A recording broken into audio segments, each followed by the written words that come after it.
Mindful Monday. Take a breath today. Take a breath today. Take a breath today. Take a breath today. Take a breath today. Mindful Monday. Take a breath. Take a breath today. Take a breath.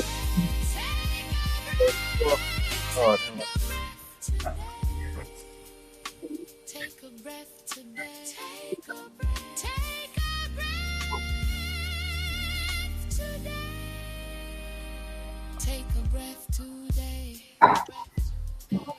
Take a breath today. Take a breath today.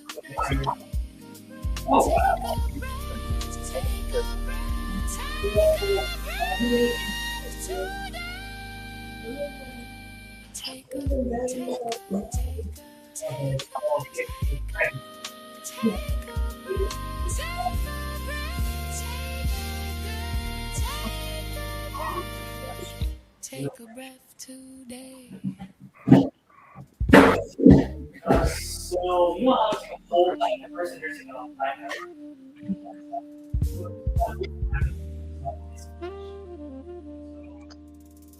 Mindful Monday. Number one day. Welcome again, officially to the Mindful Mondays. You know what? Sometimes Mindful Mondays start a little late because you have a beautiful weekend, and then when you wake up on a Monday, you kind of got to get the oil cranking again. So today, this Mindful Monday, let me term it crank up the Monday on the Mindful Monday. We still have people yawning, Dr. Carter yawning. You can tell me Yes, had an sir. excellent weekend. Yes, sir. But I'm wide awake now. Keep in mind the opinions and comments made on Mindful Monday are solely those of the commentator. It has nothing to do with the management of any of the entities from Harris Stowe to Hidden Gem, City Vision, DRHF Internet Radio. Again, we're coming together to cultivate the mind. And the main goal of Mindful Monday is how can we make St. Louis the city of preference? There are a lot of cities out there, a lot of states, 52, if I'm not 52, right? 51, 52 states? Yeah, 50. 50. 50 states, right. And 50 Puerto states. Rico. Oh, okay. 50 states. So if we can make St. Louis the city, the state that everybody wants to be a part of, that'd be awesome to us. But it requires us to work together as a collaboration. We have a beautiful panel, co-hosts, panels, inspirators, motivators, educators. Dr. David Parr, as always, bringing the history of where we are in America. Dr. Lewis Cross, all about what you need to know. Michelle Watts, Tech 101, and I'm going to tell you, it ain't really 101. It's advanced technology. Sure is. You know, of course, we have Dr. Norman Ross. Well, thank you, Tavon, for saying I'm a famous historian. I'm just the person who does some history. That's all. Yeah, well, Hey, and you, Lewis, I'm like Yes. you. I just woke up not too long Oh ago. man, look, yeah. I'll tell you about it, Dave. Had a rough week last week, but I'm back. I'm glad. Yeah, sometimes these weeks can get rough. Yes, sir. Yeah, I spent about 4 hours getting my air conditioner repaired. Yeah, because it's gonna show out tomorrow. It's supposed to show out Yeah, today, but it's gonna be hot all this week except Thursday, I think. Yes. And I'm glad you actually gave a good segue to the weather because we're at a 61 sunny, very little for rain today. The wind is about 6 miles per hour, kind of giving it a chill. Still feels a little, we need a jacket, but we're in the 61. The high today will be as high as 76, according to Google. Now, if they change the weather, then we're going to blame Google for that. But it is going to be a beautiful weekend. We have Tuesday is going to be a high of the 80s, low 52s, Wednesday 77, 58. Thursday 79, 59, and we're going to have some showers and thunderstorms on Friday, Saturday, and Sunday, and actually next Monday. But it will still be in the 75, low at 57, but it will be some showers and rain. Today we're good. 67, low is 43. That's a good few days of barbecuing and going out to the. Dr. Paul, what do? Do you golf? Do you go to the pool? Or are you the ones that go to like the pool house and you tell everybody you can't play pool, but then you end up taking everybody's money? Is that you, Dr. Paul? You tell everybody I can't play pool, and then you end up racking the table. Is that how you are? Hey, he didn't hear me on that. See how you playing that? That's a tactic. I Yeah, don't say nothing, but I really hear you. But no, I don't play. I don't either. I never did. Never did perfect it. I play, but I don't. I'm not good at it. Oh wow, Yeah, Michelle, are you a pool player? You play pool? yeah. I play. I play, but just for fun. I know I have a couple of friends that are really really good, and they play for money, $5,000, $10,000, stuff like that. Hmm. Oh wow. Yeah, but no, not me. I just play for fun. I'm really good at if you've ever played bumper pool, I can play that uh, Bumper at a pool. high What's level, that? but I can't play regular. Bumper pool. What's that? Like an old school Oh no, format of?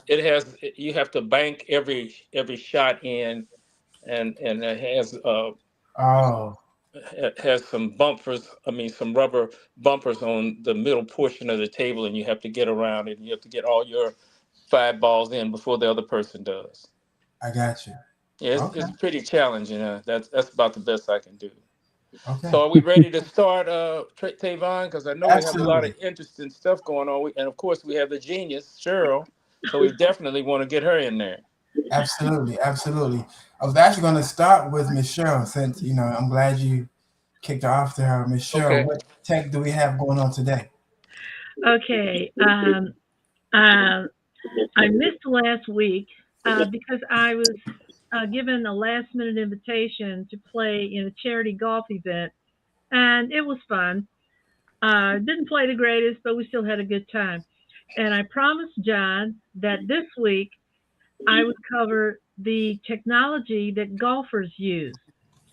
First, I'm going to show you my little goodie bag. Yeah, this is my little goodie bag that hangs on my golf bag. And Okay. in here, I have a few tools that are helpful just to me. When I get onto the golf course, I have this little thing called a golf buddy. It clips onto my cap, and it looks for satellites. It's actually a small satellite receiver, and it shows you where you are on a particular golf. I shouldn't say shows you, but it tells you where you are on a particular golf course, and it tells you how far you have to go to get to the green. My next favorite gadget comes in two pieces. These are sensors made by a company called Arcos that fasten into the end of your golf club. What they do, Actually. what these little sensors do is that when you swing your club and hit the ball, the app on your phone picks it up, and then using GPS, it tracks how far you hit the ball. So it helps you to improve your strokes. Okay. And then my third little gadget I love to play with is used on the putting green. This is called a birdie buddy. Basically, what it is it's a compass. and it also acts kind of like a level. So when you lay it on the green, you can read like you read a level. There's a little bubble in there, and it tells you what angle that you need to prepare for when you're putting. And this thing actually was quite helpful to me in that it tells you whether your putt is going to be uphill, downhill, break to the left, or break to the right. So this has been a really helpful one to me. And my little gadgets, except for the Arcos subscription, are relatively inexpensive. You'll also see a lot of golfers invest in um, laser range finders. These look kind of like, in some respects, a camera or a not a binocular, but a monocular. There's only one thing that you look through, and this will tell you exactly how far you are from the green. Most of those get to be a little on the expensive side, and I chose not to invest in it because I didn't want to put that much money into finding out how far I am from the green when I have learned through my years of lessons and playing experience to pretty well estimate how far I need to hit the ball. So there's a lot of technology that you can buy for personal improvement.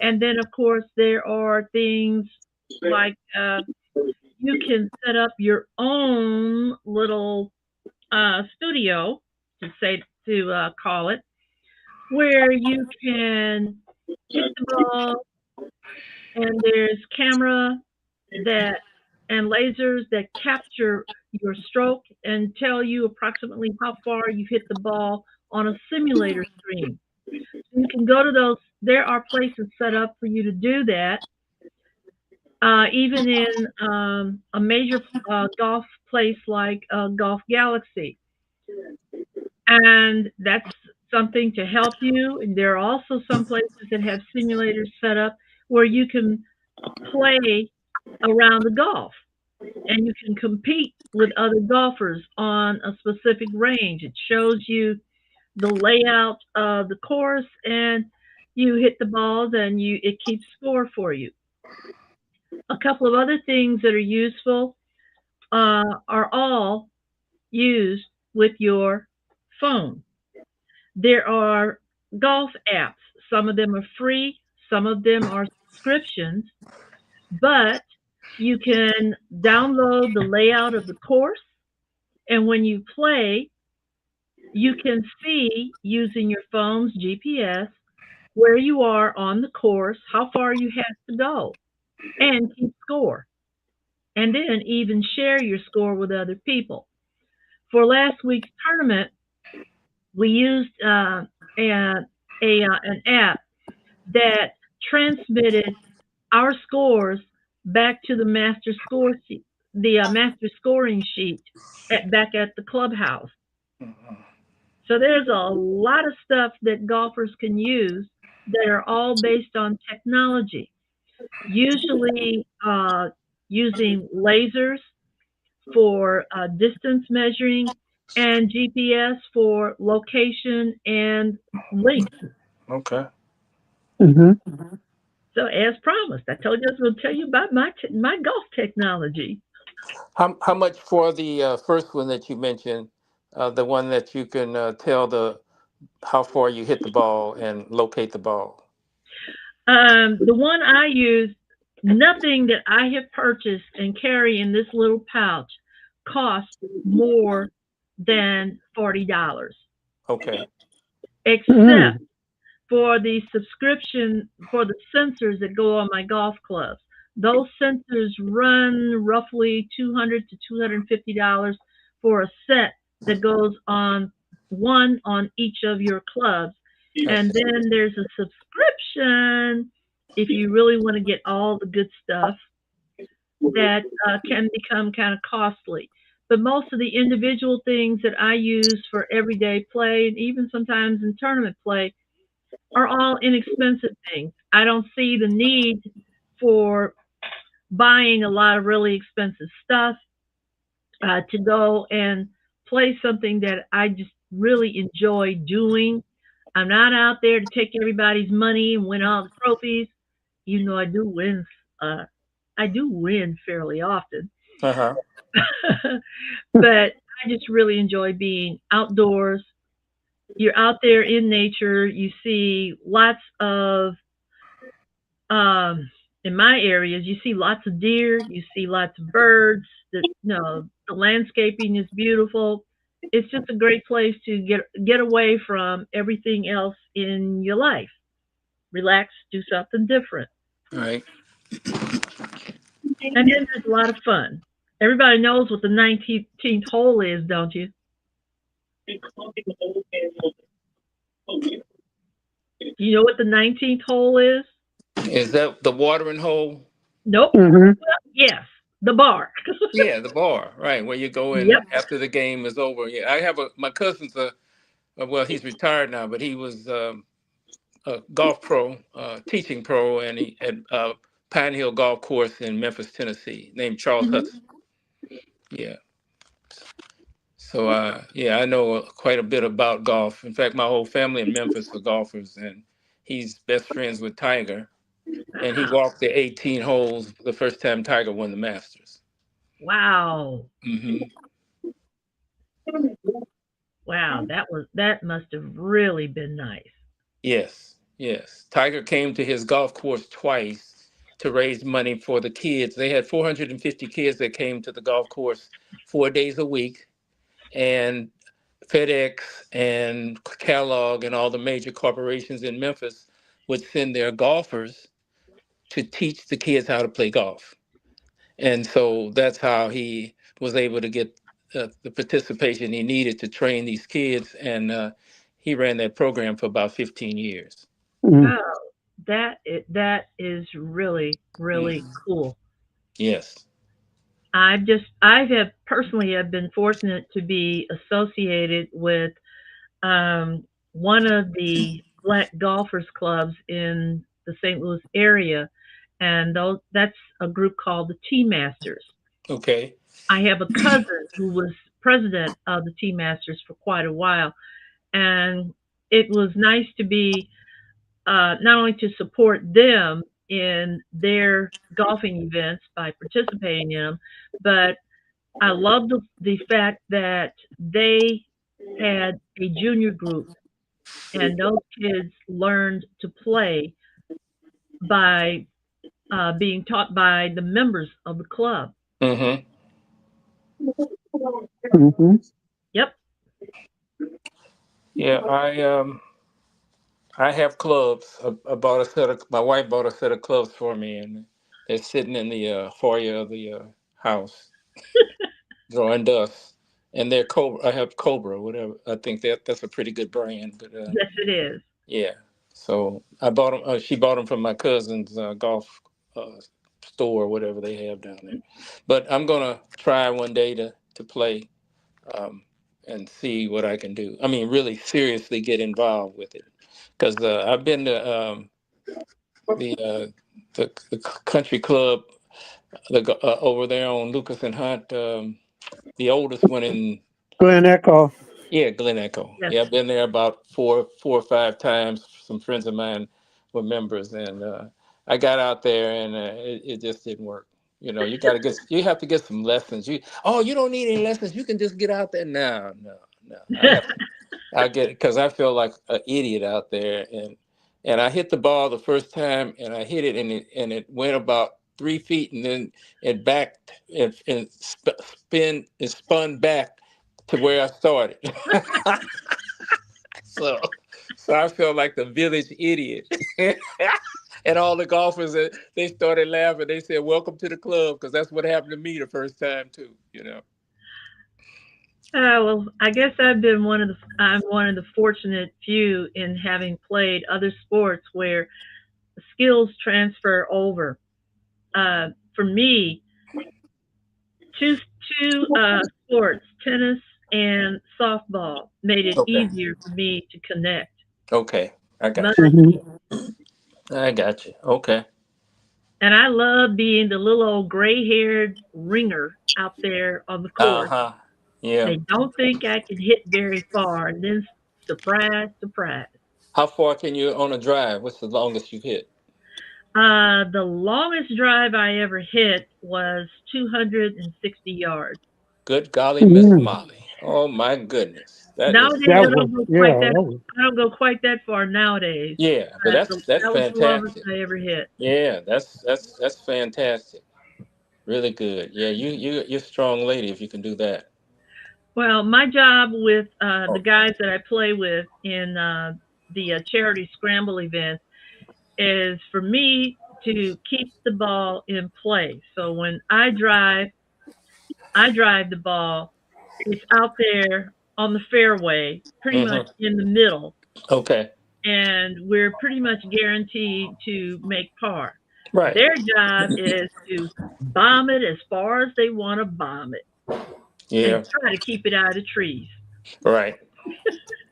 Yeah, that's not a good way to play. You don't ever, I mean, it looks good and it makes you feel good that you can drive 275 yards, but if you can't get on it on there and make and par the hole, then you wasted the effort. Well, like I said, my job is to keep us in play. Their job is to see if they can get us a good long shot and stay out of the trees. Right, right. So if they can stay out of the trees and get us a good long shot, that's great. Okay, I got you. It's all about strategy, and that's not only in that particular game. That's in any game. Right. Right. Then of course we all get to have fun. I don't play with dull people. I don't blame I you. don't play with dull or boring people. I don't blame you You one know, bit. we have to have fun. There's uh if you cannot take any jokes or ribbing, don't come out with us. I see. But I thought it's a quiet game. No one should Mm. be. You got to be quiet. So how is it not going to be boring? You got to I mean, No, I you're love only quiet and peace, no, but for the most, no, no, Tavon, you're only quiet when someone is concentrating on setting up their shot and making All it. right. But in between shots, no holds barred. understood. Well, let me tell you guys that here we finally got on, and I came by the former poet laureate's house so that he could recite some poetry and uh, and maybe a small story. I'm not sure how much has been covered on the show, but if you all can recall, John Skates for 2 years was the poet laureate, and he's got some additional pieces that he'd like to share with us.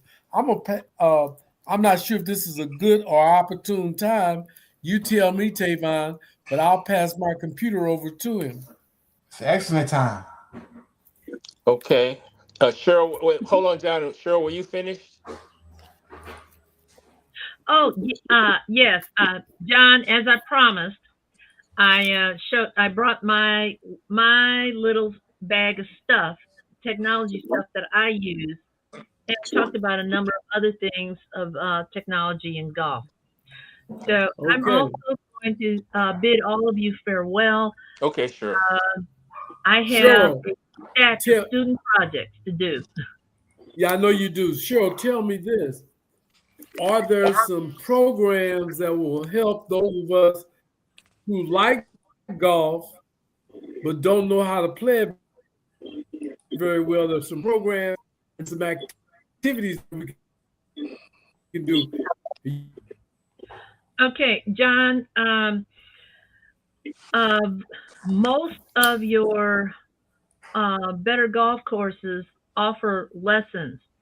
Your community colleges offer lessons at hmm public courses for at pretty low cost as well.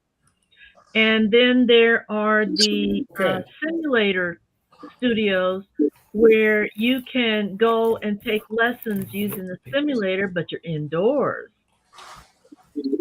Well, thanks much. I hear what you're saying.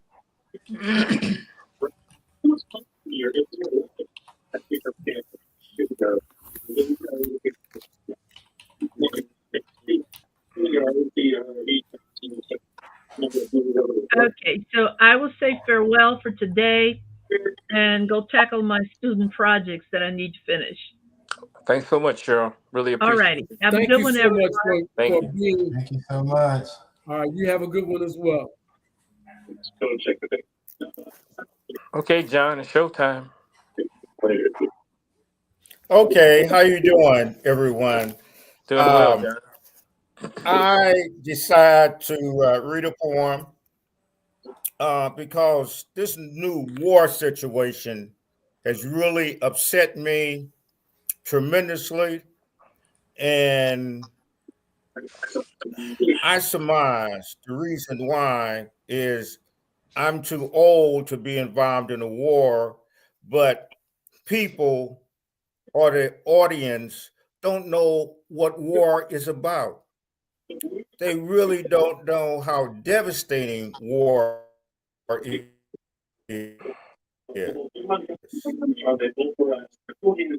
about blood and carnage and heard or hear about it, but they have no idea what war is really about. So this first poem is I don't know why God saved me.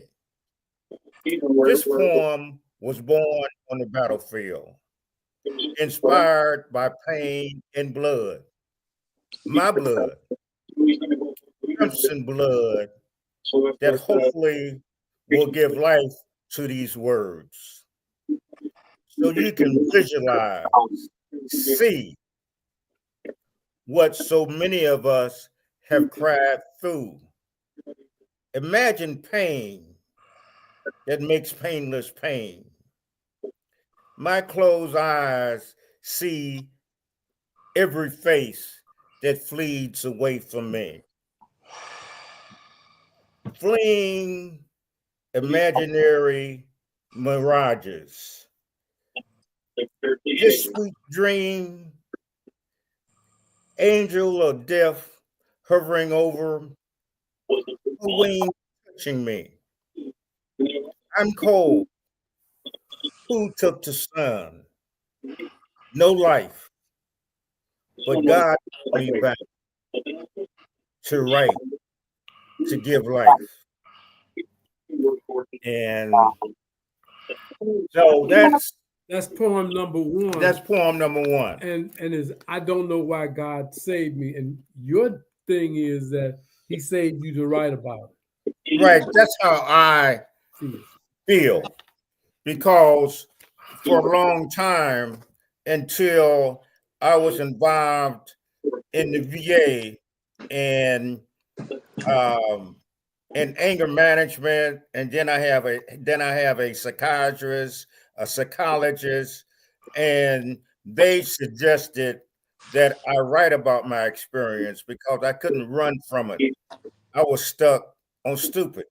I was stuck in a place that was very painful to me, and I committed attempted suicide and a lot of other things. And writing was the only thing that that I could dig deep in me and bring it to the fore and bring it out. Share another one with us, John. Okay, I've been shot at with machine guns, pistol whipped, and stomped into the ground. My sister, my sister broke my heart. The scars we bear. I didn't think I would get this far. I didn't think I would become an honest man. I didn't think I would become I didn't think I would become a child of God, but I am. I want to raise my right hand and shout, Jesus. That sounds like a fairy tale. Life is life. This is more than light. move in darkness. This is about my life in the struggles to get to a place where we can receive the key, well, we can receive the keys to the kingdom. Sometimes I pinch me. Where did John go? I don't know. I'm just glad I'm free. For me, I always been my worst enemy. I thank God for giving me this praiseworthy gift, a golden pen and a voice. I don't know. I know my writing is the dope. I didn't know why God has blessed me.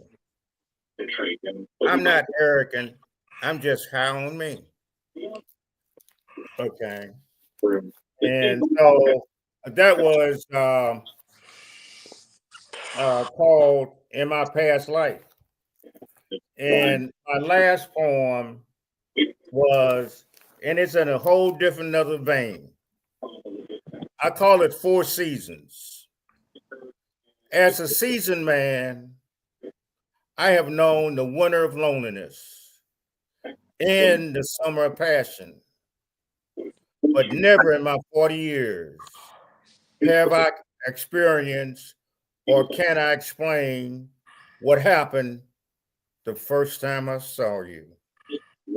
A surge of electrical energy jolted my body, starting from the nape of my neck, flowing down to my spine, flowing down to my spine, to my loins. Mhm. That throb, that throb, okay. Okay, I get it. That throb to the lyrical rhythms of lust. I felt 16 again, ready. There was no love and job. There was no love involved, just animal magnetism. The breast overcame the man. I was prepared to lie, buy, or anything else, just to lie between your thighs. After our first night together, I was surprised when you told me you knew, but you was curious too.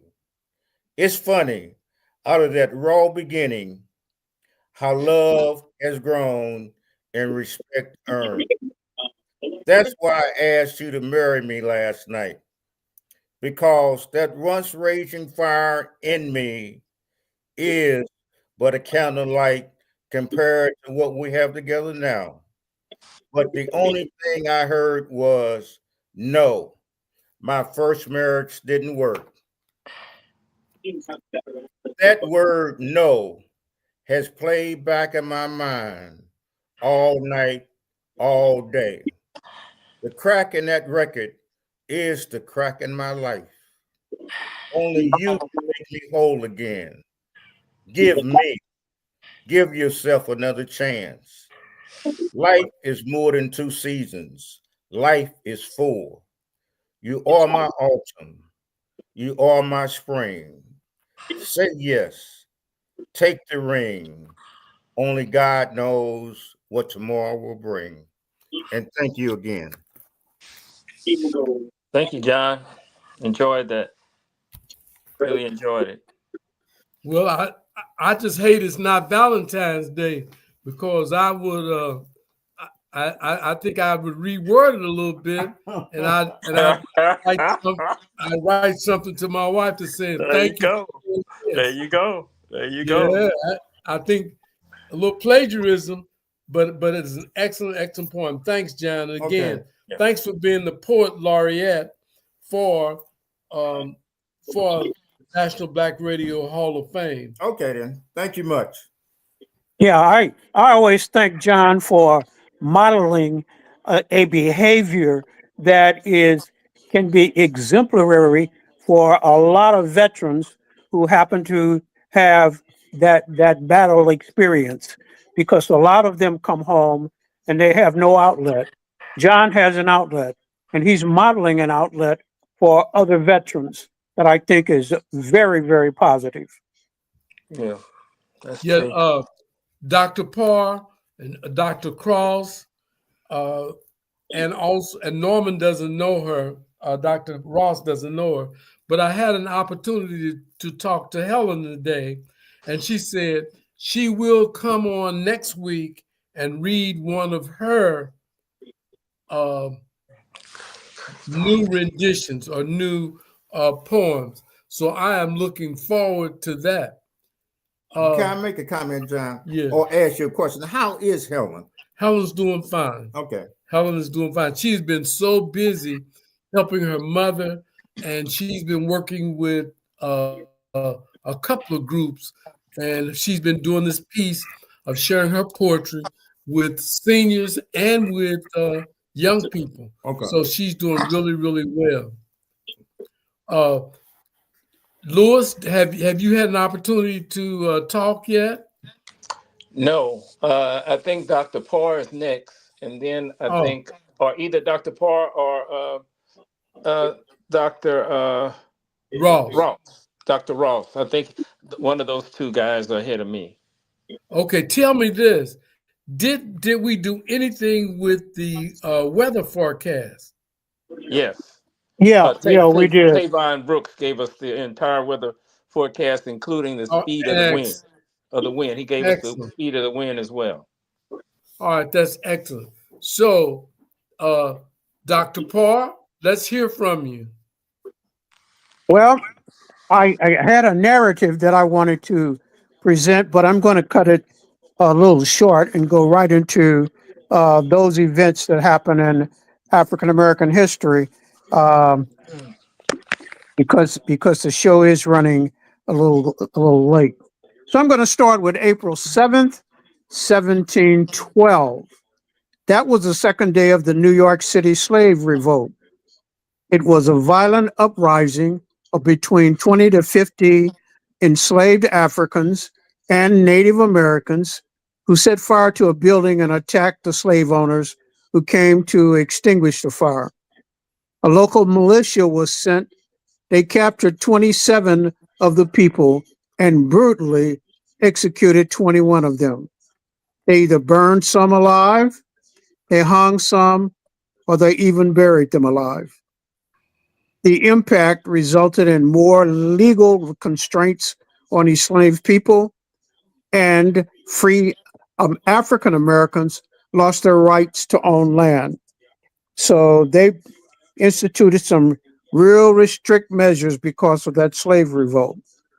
The uprising and harsh legal response highlighted the extent to which owners would go to terrorize the enslaved population into submission. While Southern slavery was more widespread and agricultural, New York's strict 1720 restrictions, brutal execution, and urban surveillance created an intense oppressive environment for its dense, diverse slave population. And for those people who don't realize it, the North had just as many slaves at that point than the South.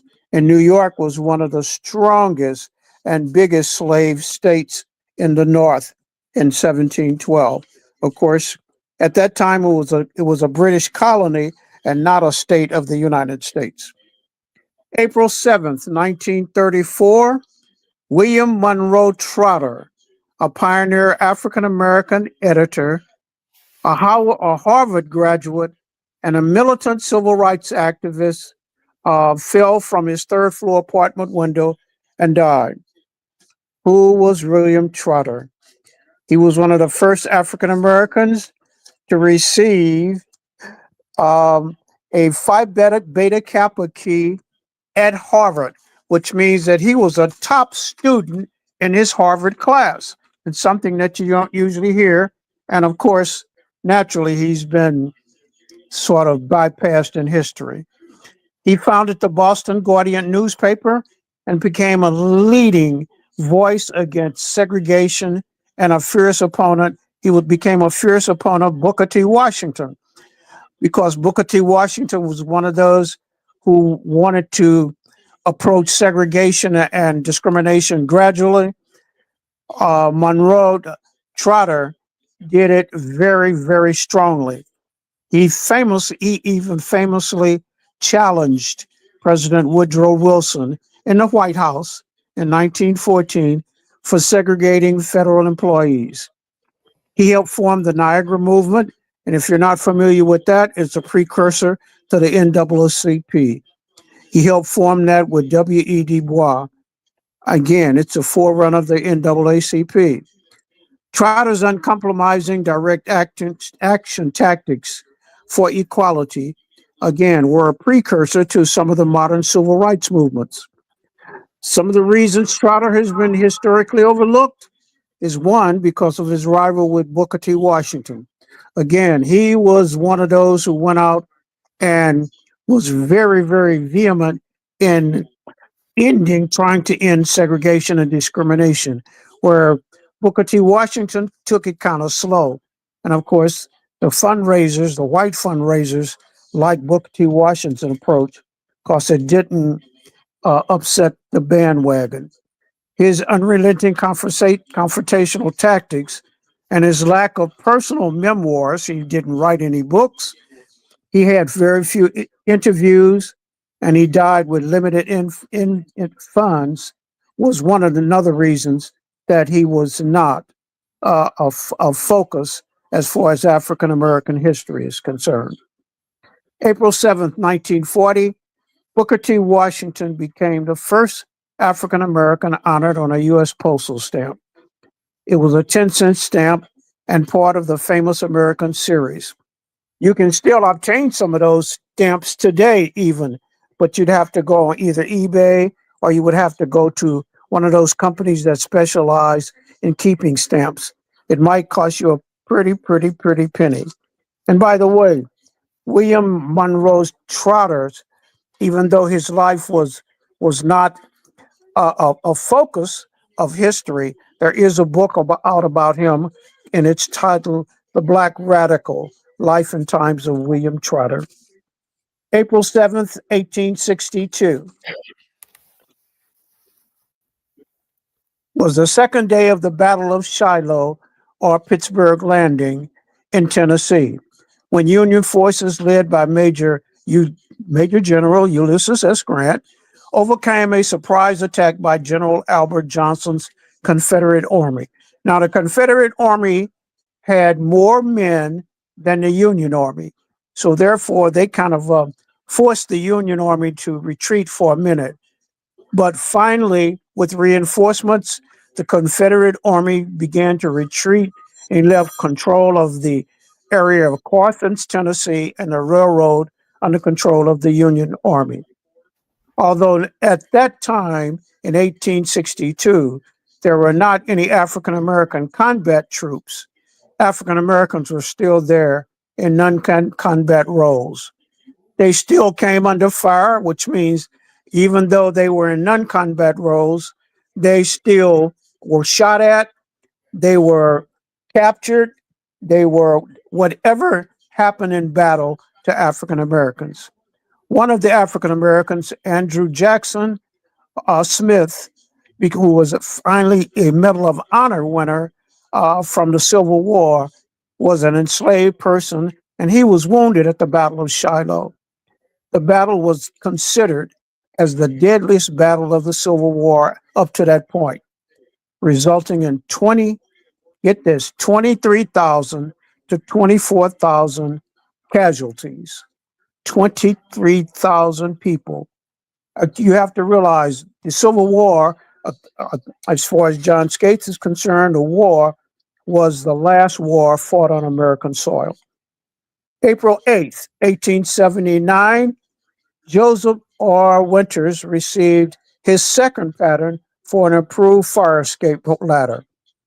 This pattern was for an improvement on his original wagon-mounted fire escape ladder.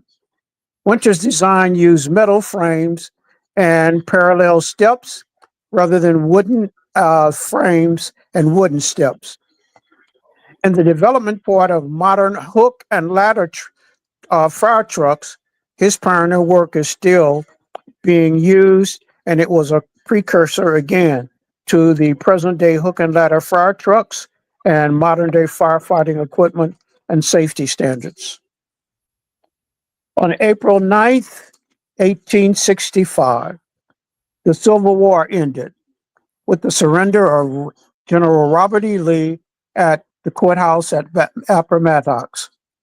As part of the Union forces that helped surround and capture and block any Confederate escape route were elements of the 25th Corps.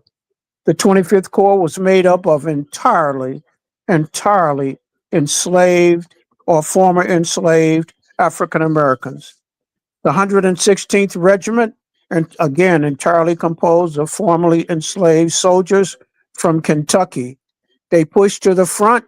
They prevented Lee from retreating and were present in the area to prevent any final Confederate breakthrough. They also received a major part of the casualties up to Lee's surrender. On April, so you see, African Americans had had a lot of presence in all the wars of that United States has been involved in. April 9th, 1866, after Congress did an override of President Andrew Johnson's veto, the Civil Rights Act of 1866 was passed and became law. The law was designed to protect the rights of newly freed slaves, especially in the South, assuring that they could make contracts, they could sue people, and they could own property and inherit property. Of course, after the Reconstruction era, you have to remember Jim Crow laws came into existence, which really eradicated some of the power that African Americans had after that Civil Rights Act. April 10th, 1834, in New Orleans, Louisiana, a fire at the La Loresa Mansion in New Orleans revealed an illegal torture chamber containing 7 enslaved people, some of whom were horribly mutilated and chained in the attic. Bystanders and firefighters discovered the victims who had been starved and subjected to long-term brutal abuse by the owner, Delphine La Laurent. The fire had been set by a cook who they found chained to the stove in the kitchen, and she set the fire because she feared that she was going to be tortured. She didn't want to be tortured. She'd rather die in a fire rather than be tortured by this cruel lady. Further investigation by a mob who broke into the house um, found evidence of more victims buried on the grounds, including the body of a young girl who was exposed and killed by this cruel lady. This exposed the reality of La Laurier's cruelty, which was masked by her high social standards or status in New Orleans. She was what you would call a highlight society person. So the cruelty of her slaves was not probably investigated because of her high status in society. The cruelty of slave owners in the South, Leroy and the family, they escaped to Paris, and they were never faced formal legal justice in the United States for her atrocities. The mansion was rebuilt and now is considered one of the New Orleans haunted places. So if you ever go to New Orleans, go to the LaLaurie Mansion, but be careful. It's supposed to be haunted. April 10th, 1947, Jackie Robinson signed a contract to the Brooklyn Dodgers to make him the first African American to sign to play for a Major League Baseball team in the 20th century. He made his Major League debut with the Brooklyn Dodgers 5 days later. On April 10th, 1968, The Civil Rights Act of 1968, known also as the Fair Housing Act, was passed by Congress. This act also included the Indian Civil Rights Act. This law expanded a previous act to combat housing discrimination, especially in the areas of sales, rentals, financing of housing based on race, religion, natural origin, and later sex, origin, disability, and family status. If you are counting, this makes the third time that they had to pass a law to reinforce the laws that were passed in the 1800s for civil rights. That's in itself is an indictment of the discriminatory practices in the United States. April 11th, 1881, Spelman College, originally started as Atlanta Baptist Female Seminary, held its first class in the basement of Friendship Baptist Church in Atlanta. It eventually became Spelman College and a major university in Atlanta. It is now part of the Atlanta Consortium, which includes Clark University, Atlanta University, and Spelman College. Our word of today. Our word of today is deracinate. Deracinate is a verb. Deracinate meaning to uproot, pull up by the roots, or force someone away from their native home, culturally or environmentally. The word was introduced into the English language in the 1590s. It comes from the French word déracineur, which means to split into, and it's also split into the prefix de or dis, meaning reversal, and also a root word, racine. It does have a later Latin source, which much of our language comes from, and the Latin source is redicine or redex, meaning root. The same basic formulation of the words eradicate. Synonyms for deracinate. And deracinate is DERACINATE,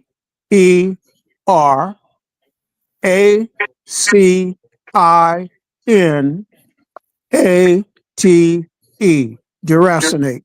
Again, it's a verb.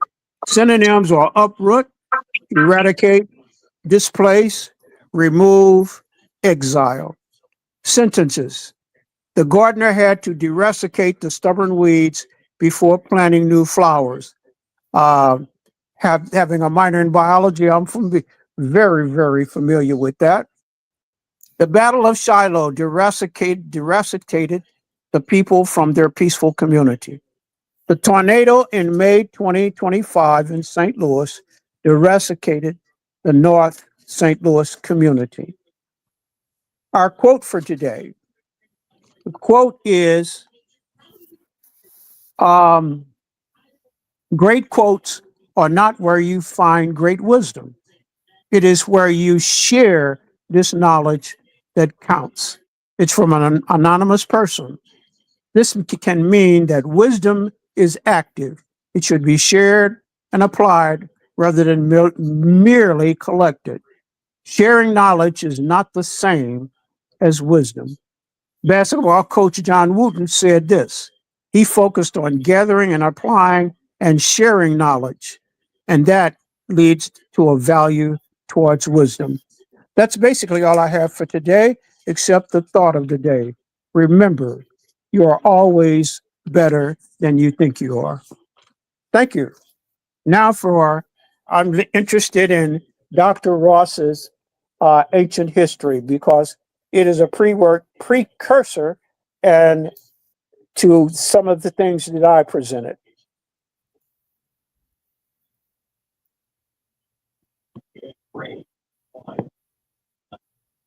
You guys still there? Yeah, we're still here. We're listening to you. My make a comment, John Skates. Mr. Parr, I really want to commend you Woodrow Wilson, President Wilson, before him, blacks in government were supervisors. They managed white folks. They was really in leadership programs. But after Woodrow Wilson, he took everything away. He made the government what it is today. You know, he really was the major cause in racism in the government. Yeah, because the president before him had a couple of cabinet members that were African American. Woodrow Right. Wilson came along. He made sure that the when America entered the First World War, he made sure he told General Pershing, you cannot integrate those African American troops with those white troops. Please segregate them. Now, General Pershing, if you don't know it, he had when they went to Mexico during the Mexican Civil War, or General Pershing was in command of some African American troops, and he had a lot of respect for them. But because of Woodrow Wilson, um, he had to separate his African American troops, and they ended up actually being recognized, being really honored by fighting with the French. And there were a number of African American heroes who fought with the French, not only receiving the French highest medal of honor, the Guerre de Guerre, but they were honored by the French and are still honored by the French to this day. And during the Second World War, the Dutch and the French honored African American troops. But initially, like you said, Dr. Ross, it was basically Woodrow Wilson's baby. He was the one who said, no, you cannot do this. And, he's kind of looked at as one of the better presidents. Personally, not in my eyesight. Thank you. Thank you again for that beautiful information. Man, it's been an active show today. We have Dr. Norman in the house. Dr. Jackson, you want to take a break or you want to move to Dr. Norman? Let's keep it moving.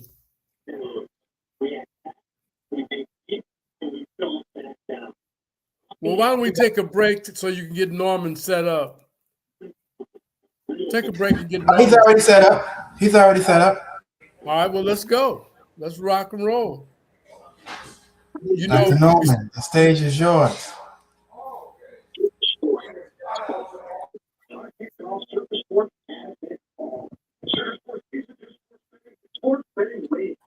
Last week, we left off with Hasari, Dr. Hasari, who was literally the father of dentistry.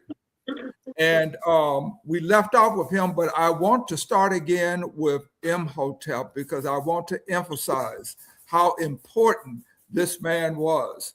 What I have here, and if you remember from last week, Imhotep's name translates as he who comes in peace, and sometimes they translate it as I who come in peace. But he was our first great multi-genius philosopher, father of architecture, the father of engineering, the father of medical science, and a major spiritual leader in ancient Kemet. He was literally the high priest of the city of Eneb-Hej, which the Greeks called Memphis.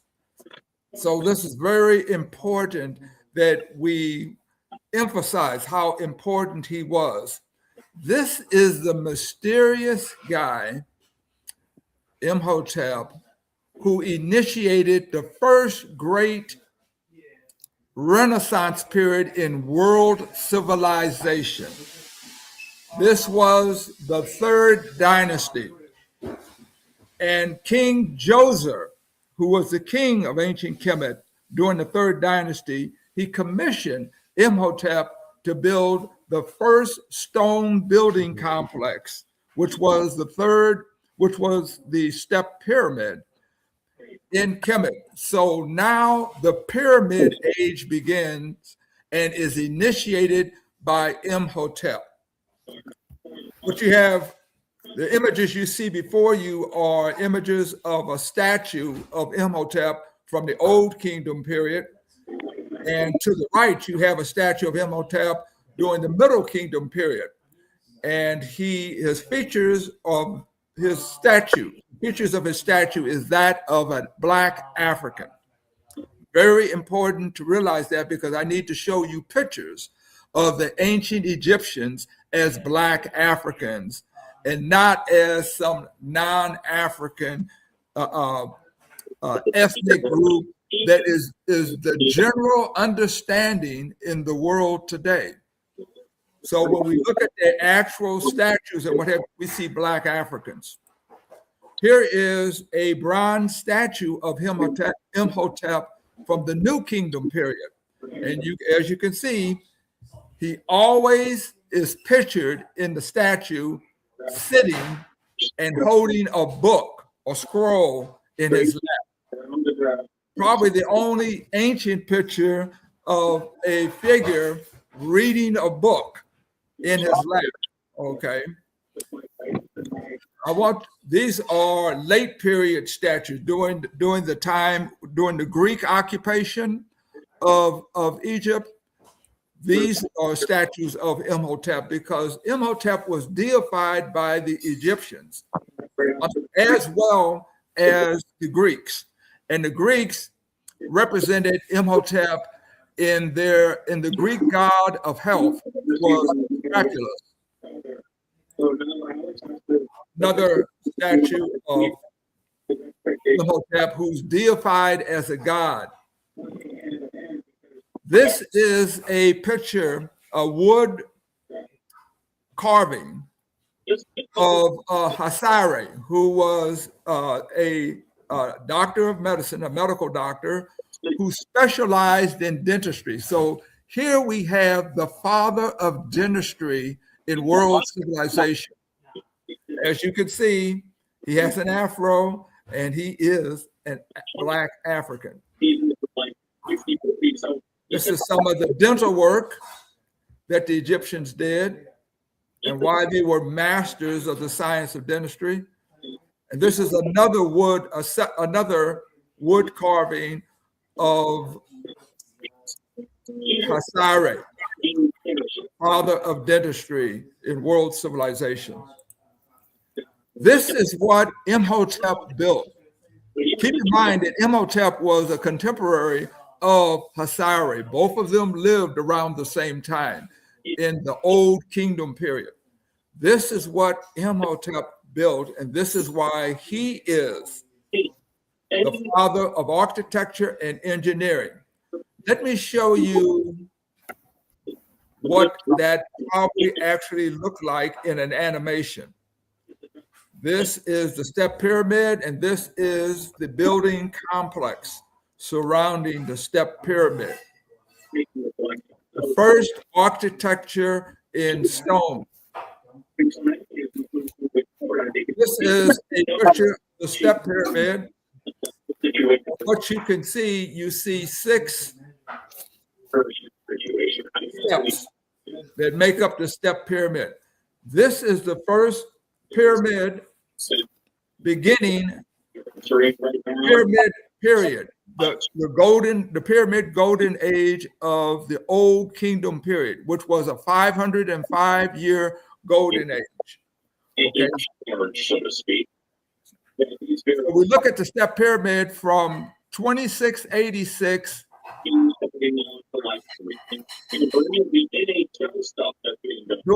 before the common era, BCE, 2686 BCE.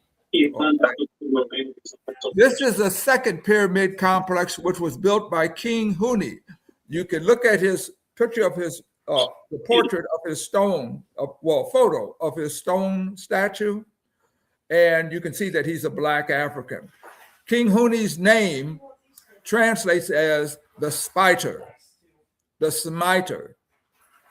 and he was the last king of Dynasty 3, third dynasty. And this is his pyramid, which was a step pyramid, generally called the Meidon pyramid.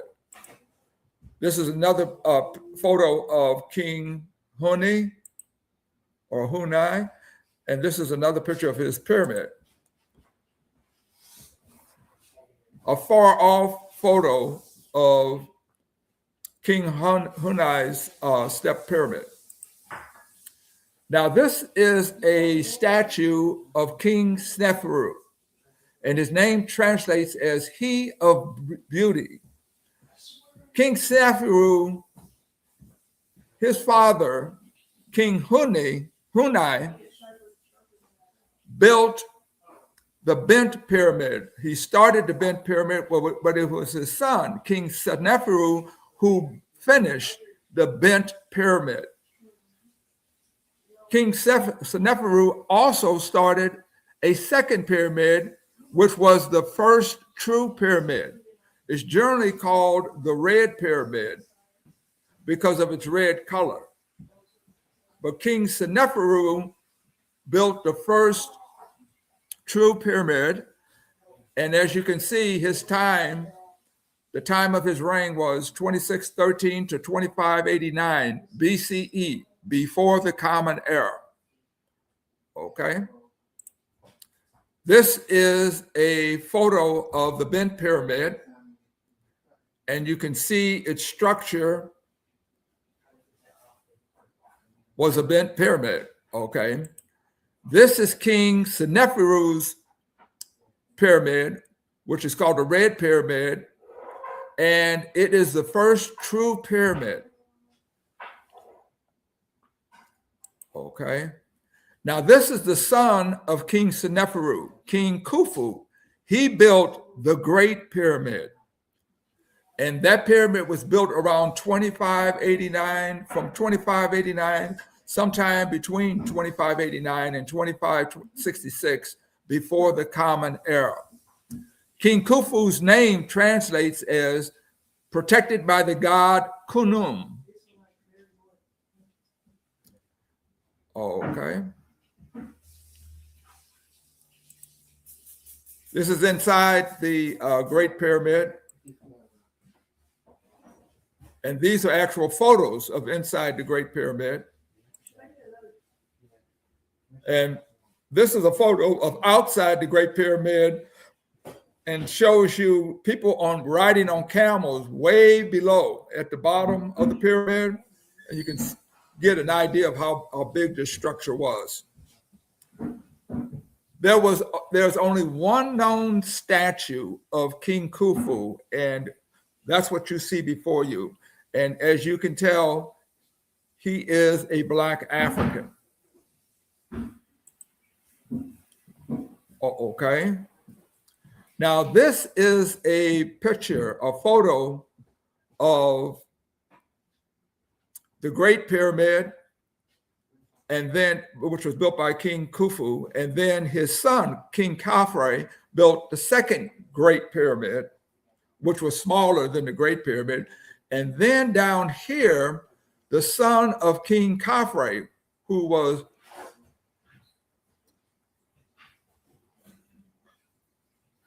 let's see if I can, there it is. Okay, there's my arrow. Oh, okay. His son, the son of King Khafre, built the third pyramid on the Giza Plaza. Now, I'm going to tell you that in 2532, that ended the ruling. That's when King Khafre ended his ruling. So from the first step pyramid to the completed building of King Khafre's pyramid, you have a period of 154 years. Okay. And so all you have to do is just to do the study, do the research, and find and realize that these pyramids are not over 10,000 years. They weren't built by aliens, and it was Black Africans that built, the Black Egyptians, Kemetic people built these pyramids. Okay. This is a photo of the son, one of the sons of King Khufu, who built a very small pyramid complex. And his name is King Djafre. And his name translates as enduring like the god Ra or Re. This is what's left of his pyramid, which was very small. And it's probably small because King Djafre probably only ruled for about 4 years. And at his death, his brother, King Khafre, whose name translates as appearing like the god Ra or Re, this son of King Khufu built the second Great Pyramid. Okay. And this is a picture of his pyramid and also some other statues of King Khafre, featuring him as a Black African, ancient Kemetic king. This is another picture of King Khafre, and I show you these different photos of different statues of King Khafre to demonstrate that he was a Black African. These are some other pictures of King Khafre, different statues, and you can look at what we call the Sphinx. We call it the Sphinx because the Sphinx is a Greek name, which means when you translate Sphinx, it translates as the strangler. The actual Kemetic name of what the Greeks called the Sphinx was Her-em-Ekhet, which means the god Heru is on the horizon. Now you understand why we have to find the original classical Kemetic names for the kings as well as the cities as well as different monuments. This is another picture of the Her-em-Ekhet, Heru of the horizon.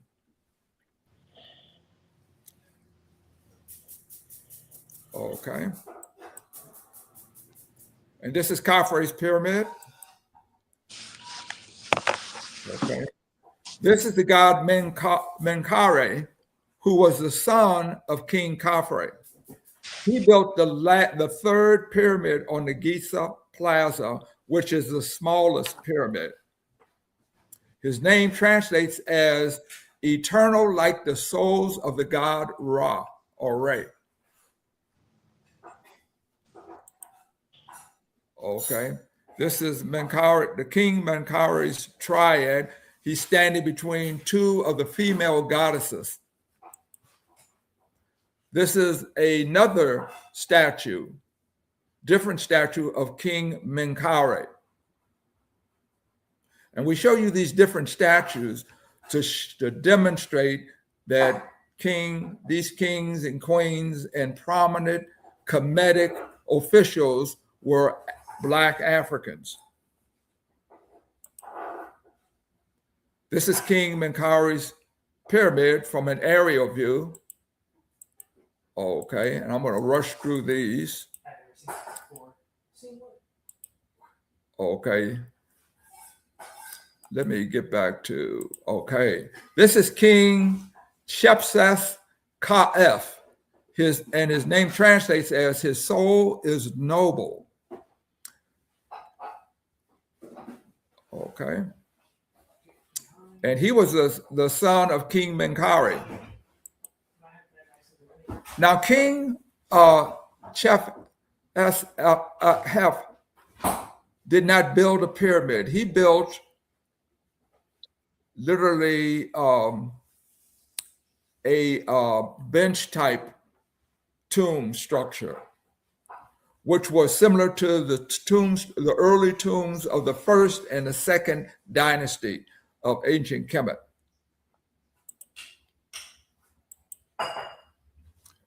Okay, here's another photo of a statue of King Shep S. Kaf, which translates as his soul is noble, and he's wearing the white crown of the southern African kingdom. Okay. And here is King Yusa Kaf, which translates as his soul is powerful. And he's wearing the red crown of the northern African kingdom. So there will be different, all the kings beginning from the first dynasty all the way down to literally the death of Cleopatra VII.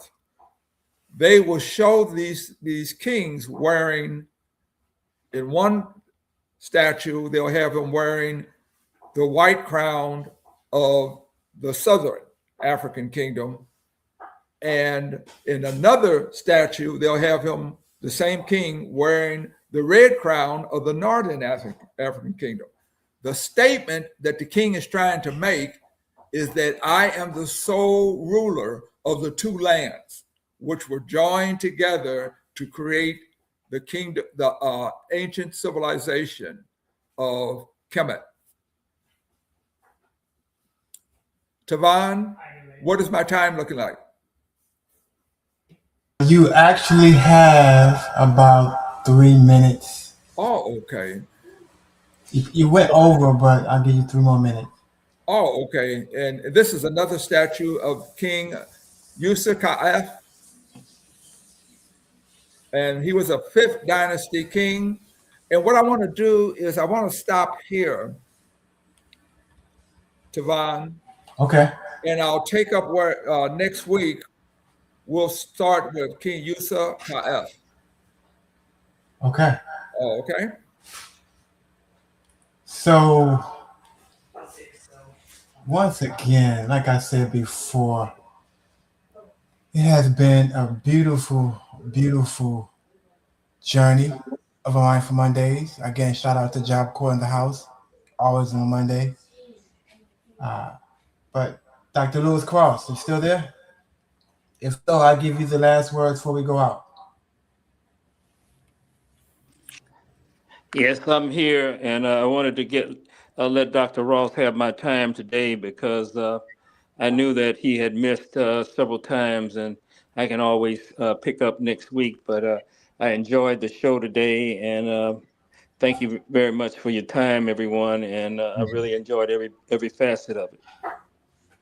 Thank you so much. Dr. Parr, any last words?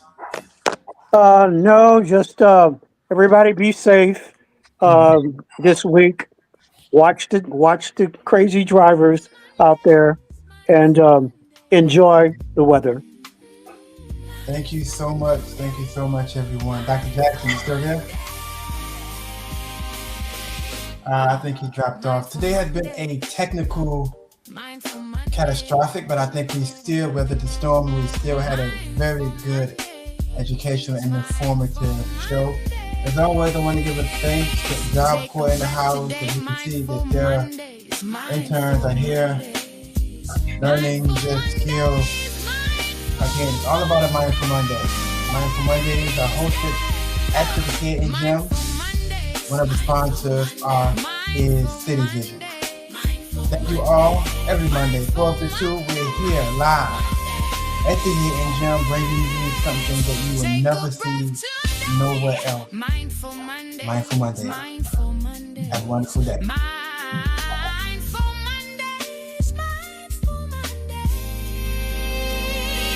Mindful Mondays. Take a breath today, mindful Monday.